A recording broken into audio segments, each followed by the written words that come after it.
Hello, welcome to this session of Pathways to Peace Symposium. Our speaker is Hanley Brite, who has an amazing experience in emotional intelligence, many years, and knows a lot about, has helped people get to their inner peace, if you will, in both personally and professionally. And so we were going to be hear from him starting in a minute. So why don't you go ahead and get started, Hanley, and welcome. Okay, thank you very much. Really appreciate that, Matt. And, I'd just like to chime in on something that you just said about helping other people get to their inner peace. And I would say the largest challenge of my life was getting myself to my inner peace. Yeah. So, and one of the messages around today's presentation is that you can't get anybody else to their inner peace until you understand what it takes to get to your own inner peace. And in fact, one of the things that's been a major discovery for me is is the notion of how we get to our inner peace. And in my work in the world, I've reflected about my own journey and have found some very important things about how I've progressed and how I've gotten to be where I am today through a process of discovery of my destiny and ultimately what my legacy is, and how that got me to a peaceful path to a purposeful life.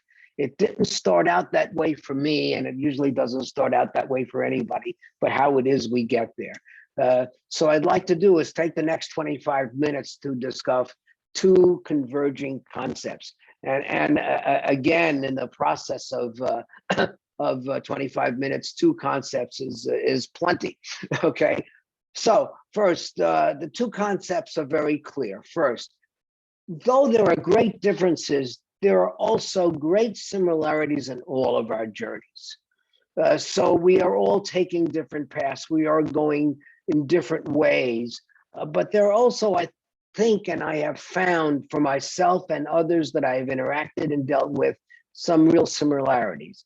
Also, developing our emotional intelligence has the potential to create greater harmony in our lives and the lives of others. And as we go forward on our paths, we also develop. And emotional intelligence is not inherent. It's not something we're born with. It's something that we acquire. It's something that we develop. And I think that's an incredibly important part of the message for today. And a very optimistic and enlightening message is emotional intelligence it's a competency. It's a set of competencies. It's in something, in fact, that we can develop. So in taking a look at that, the first place and the point for today is that as we evolve and as you evolve, you develop your EQ, your emotional intelligence, and by doing so, you do create more harmony and potential within you and around you, and you do emerge as a more peaceful force for peace in the world. Okay. So as I go through this, I'd like to think about a person that you're interacting with in your life right now. It could be a colleague, employee, a coach or mentee, a partner, or a student. That's going to be important as we go, because we're going to be referring to that later on in the presentation. And I'd like to talk about the journey, going back to the title slide, around three areas: discovery, destiny, and legacy. So let me talk about those things in a very specific way to start with discovery. So when we are young, and when we've all been young, life is about discovery. It's about learning. It's about new things. And as we discover, we are just open to what's in front of us. And we are discovering in two ways. We're discovering the wonder of the world. We're discovering about ourselves, about what we like, what we dislike, what foods we like, What makes us happy? What makes us angry? What disappoints us and what thrills us? And then as we progress, we grow, we learn, and we accomplish, and we set out to do things. And at some point, we start to understand what is it we're supposed to be doing. And as we fully develop that, we start to understand what is our destiny in the moment? What is it we're out here to do? What are we trying to accomplish? What is it we're trying to fulfill? And as we do that and we start to accomplish, and as we strive, succeed, emerge, and get wiser, what we do is we discover our legacy. And what is it that we are to pass on and leave to others?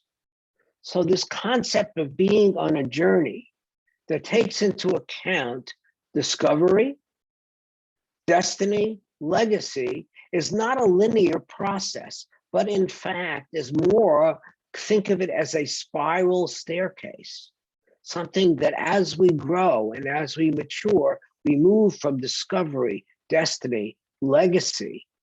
And as we're very young, what's a legacy when we're very young? So as children, we have younger children we deal with.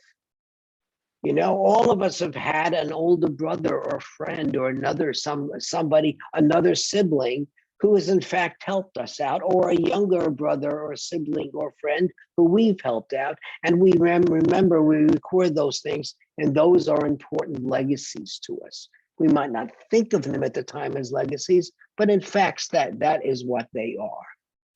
Okay, and as we move up there, we discover destiny, we move into our adolescence, we move into young adulthood, and again, we move to a point where we're there to either offer a helping hand or need a helping hand. But again, our legacy builds again, and again, we are in a spot to either be helped or to help others. And again, our discovery tends to grow into adulthood where we're coaching and mentoring others as we ourselves are being coached and mentored.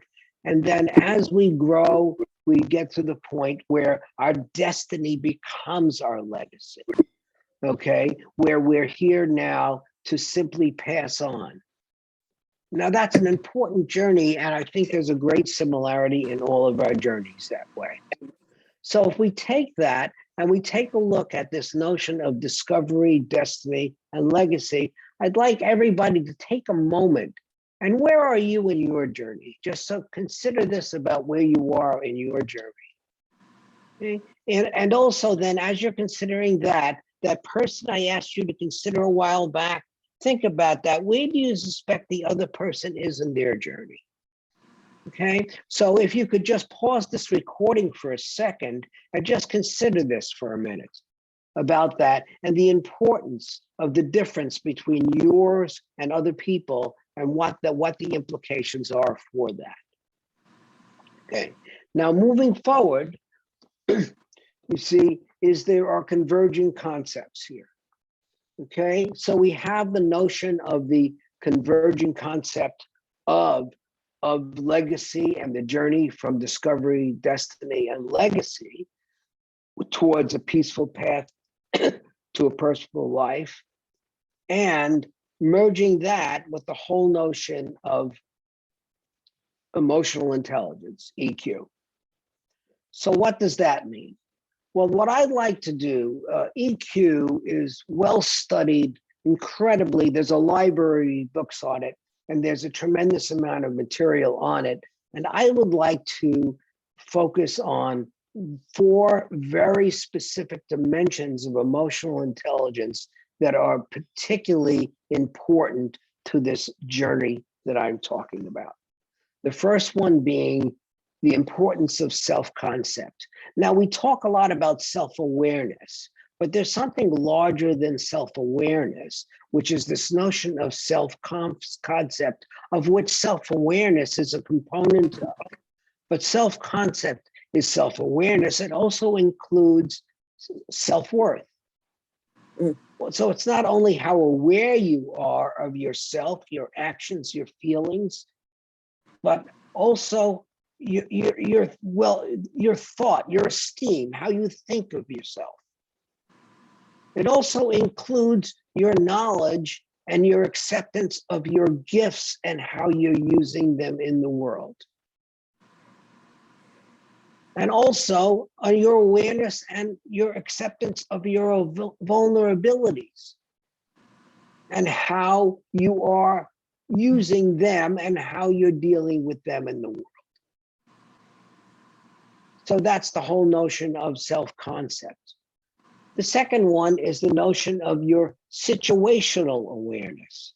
And the first one of these is this notion of your radar. Now, what I mean by your radar is you walk into a room, and some people walk into a room and they're just in the room and they have no idea at all about what's going on around them. And other people are just very conscious and aware of what's going on around them. And you all know and have heard the expression of that person is very good at reading the room. And what reading the room is basically somebody's got good radar. They're good at just sensing through nonverbals about the energy in the room around the way things are moving, about what's going on, okay? Another very important part of situational awareness is the context. What is the situation I'm involved in right now? And context is one of the important things about context is importance. We've all been involved, I'm sure, in conflicts where right in the middle of the conflict, somebody says, why are we even having a conflict of this? It really doesn't matter. It's not important. And everybody goes, kind of breathes a sigh of relief and goes, yeah. But it's sort of easy to get wrapped up into things that really don't matter. And sometimes it's hard to look over things that matter a lot. So understanding context is sort of being able to back up a little bit and understanding the things that we engage in and understanding the stakes at hand, how important things are. The other very important part of situational awareness is understanding the consequences of our decisions and actions, both on the short and long term. And being able to make those decisions in regard to those consequences. Now, we can never predict the future, but of course we can project into the future how people will feel about things, how people will react. And our understanding of the possible and the most likely consequences out of our own behavior is an important part of situational awareness. And the last and a critical part of this is boundaries. And a great way of talking about boundaries is by knowing where you begin and everything else ends, and where you end and everything else begins. It's knowing what has to do with you and what doesn't. Is knowing when a particular look and remark is directed towards you and when a particular look and remark has nothing to do with you at all. It's understanding those things, knowing what to do about those things. It's understanding your own boundaries and being able to honor and respect others. All of that in that context of situational awareness is an incredibly important part of one's emotional intelligence. The third area is one you're all familiar about, one we've talked a lot about, but this notion of empathy. And again, there's great films, there's great work, and there's a lot talking about, but there's four aspects of empathy that I think relative to our journey that are particularly important. The first one being humility. I think for empathy, it's incredibly important to realize that in expressing empathy, you need to start from a place of humility where you realize no matter what any other person's position is, they are there, but for the grace of God, go you. You are no better or no worse than they are. They are in a situation that you could easily be in. okay, and to understand that at a certain place it all equals out, and to not ever find yourself in an attitude of one up or one down, to never be in tone or position of condescension with others at all, is just really important and a critical part of empathy. The next part is listening. Okay, the best way to express empathy is not by talking, but by listening, is by being there for another person, a group of people, by being able to just hear them. And sometimes, even if they've got, you don't even have to be able to listen to their words. Sometimes you just need to be able to listen to their energy, just to listen to how they are in the moment, even if they're not saying anything. Sometimes that means listening to their joy. Sometimes that means simply listening to their tears. But listening is incredibly important. The next thing is perspective. Again, is to understand that even though we might have similar situations, people have different situations. As to understand perspective is really, really important. I mean, I, earlier in my life, went through a profoundly serious loss, the loss of a child. I had a neighbor come over a few days after, knock on my door and say, I know how you feel because my dog died a couple of weeks before. And I was profoundly upset because, and I was smiled at them. I didn't say anything, but they did that. And I was angry about it. Why? Because how can they compare the loss of my child to the loss of their dog? I just, I actually carried that for years with me. And it's only years later that I realized and gained the perspective to understand that they were simply doing the best that they could do to express their sorrow to me. And their profound sorrow about the loss of their pet was what they were doing to try to express for me. And not only did I forgive them in my heart, but I also finally got the understanding of that. And in that lesson, which came many years later, actually, for me, I really gained a whole different perspective for myself about what true empathy is about, and how people express it is not often the way that you might think of it as empathy, but often it is, because people are always coming from different places. And lastly, which is clearly, an important part, is just simply the compassionate response and compassion. And lastly, the last part is the notion of optimism. Now, this is, I don't mean that there's, to me, the way I teach about optimism a lot, and one of the things I say right up front is that I split up, there's two kinds of optimism. One is the old-fashioned cockeyed optimism, with everything is going to be okay all the time, and I'm not going to pay attention to anything that's not going right. That's not what I'm talking about here. I'm talking about that when you're dealing with life, you have a choice about your outlook. And if you take a look at the second bullet here, is about outlook. Okay, and when you have a choice about outlook, you can look at it a particular way. Okay, and one of the things that's important to have a choice about is how you look at things like change, because change is paradoxically the one constant in our life. The one thing you can be sure of is that things are not going to stay the same. So having a welcoming attitude about change, and being able to look for within the change what the opportunity around the change would be. Okay, to take a look and look within the notion of the crisis, where in the crisis is the possible opportunity. Okay, is a huge part of how we conduct and look at our lives. Okay. And optimism is probably, if I take a look and go back to this notion that I talk about, is that I didn't start out on a peaceful path and it took me a while to get there. I would say that one of the things that got me on to a more peaceful, compassionate path in my own life is optimism.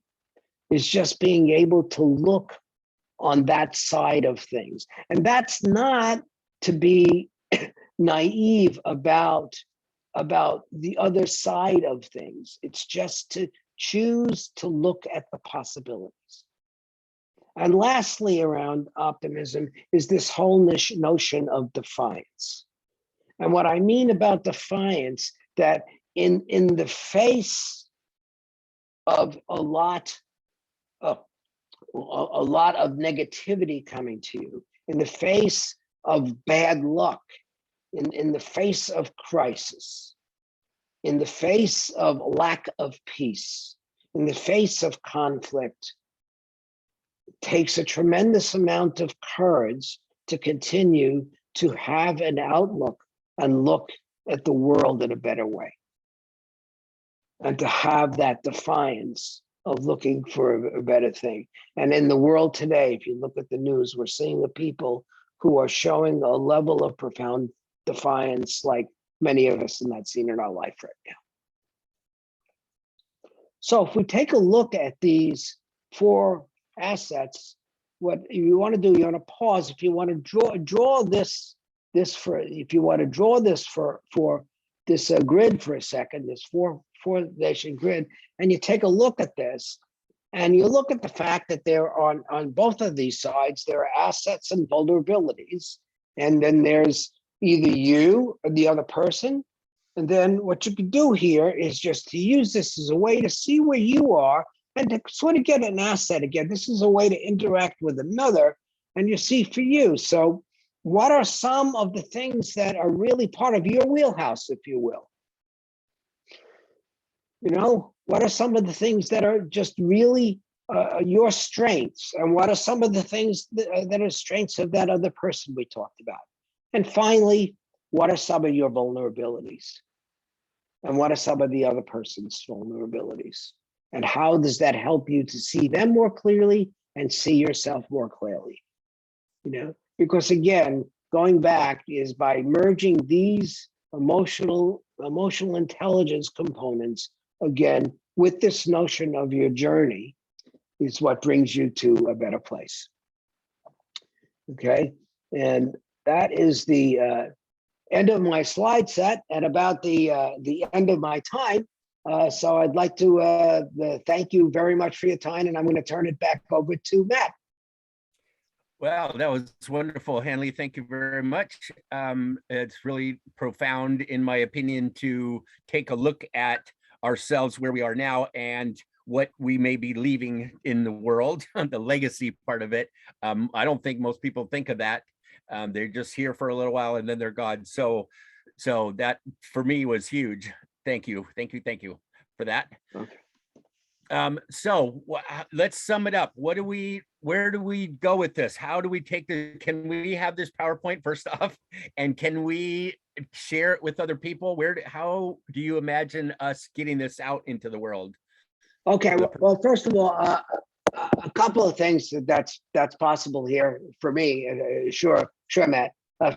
First of all, as far as I will go ahead and send you the hard copy, what you call it, a PDF version of the PowerPoint. Okay. Thank you. So you will get the PDF version, so it doesn't animate, but it'll be fine. Okay, so you'll get that within the next day or so from me. Okay. And also, I will include in that my email address on the final slide. You know, and anybody who gets that, who wants to write me about anything about that, and has any kind of questions or anything else, I'll be clearly to respond and connect with them in any way and get them back in touch with EQ for Peace as a way to get them connected into our network. Okay. Wonderful. Great. Okay. May I put your email address in the chat right now? Yeah, go right ahead. Sure. Yeah. Or would, No, you can do that. Yeah. it's Hanley.Brite, right? Brite, HBRITE Brite, at Gmail. Okay. at gmail.com. Okay, well, thank you. Yeah. There we go. Okay, there we go. So Okay. that should be in the recording. So yeah, so I appreciate that you are on our board, and you have been an integral part of EQ for Peace over the last year or so. And we are trying to get emotional intelligence into schools and homes and work everywhere. And we being you and I and a number of the people that are on this call right now are very experienced in emotional intelligence, and have found that emotional intelligence is kind of the key to working toward peace. We can't really imagine peace happening without being emotionally intelligent, right? Yeah, I couldn't agree with you more. I think right now we're taking a look every day and seeing, there's a correlate. There used to be, when I was working in the training business, we used to, whenever budget time would come around, we used to say, if you think training is expensive, try ignorance, and and the same thing, if you think emotionally intelligence isn't important, try the lack of it, because what we're seeing in the world right now is what the lack of it gets us. Yeah. And so I think that's yeah, I think and by way of negative examples, we see just incredibly how urgent it is right now. Exactly. Yeah, we need more positive examples, which is what we're trying to do. Exactly. Yes. And I do believe, I like to be optimistic, and I do believe that for the most part, it's ignorance, not apathy, which means that most people don't know how to deal with their emotions because they were never taught, and we never talked about them at homework or school. And so they don't know. It's not that they don't care. It's not that they don't want to. It's that they don't know. Some people don't care. Yeah. People don't want to. Well, I would agree. I've already got a minute here, Matt. I would agree with you, but don't.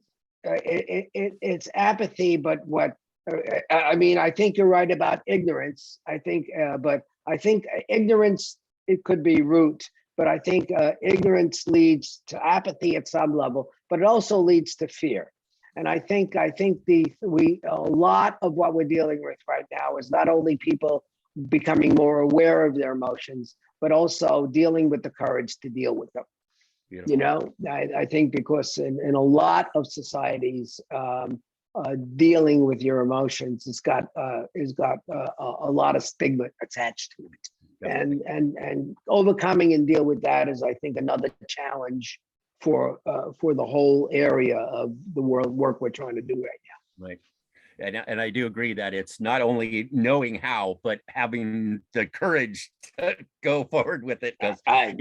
You're absolutely right. Well, thank you very much, Matt, for you and Terry and everything else for pulling this together and making this day possible. I really appreciate it. All right.